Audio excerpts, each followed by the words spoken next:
अलिबाग तालुक्यातील बहुप्रतीक्षित सांबरकुंड हे धरण आणि या धरण प्रकल्पाच्या कामातील अडचणी वाढताना दिसतात। या प्रकल्पाकरता जमिनीला नवीन भूसंपादन कायद्यानुसार उच्चतम दर द्यावा असे निर्देश असताना शासन प्रशासन आमची दिशाभूल करताय असा आरोप शेतकऱ्यांनी केला।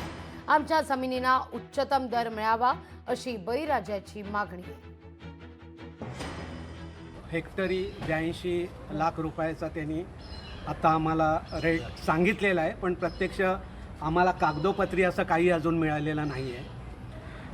आणि तो जो रेट दिलेला आहे तो 2013च्या न्यूनतम दराने दिलेला आहे। तर त्या ठिकाणी शासनाचा असा परिपत्रक आहे की तुम्ही उच्चतम हायेस्ट रेट धरून शेतकऱ्यांना मोबदला द्यावा, असा सरकारचा निर्णय असताना सुद्धा किंवा आदेश असताना सुद्धा तशा प्रकारचं कुठल्याही प्रकारची कार्यवाही इथून होताना आम्हाला दिसत नाही। लोकशाही मराठी ऐका, पहा, जागरूक रहा।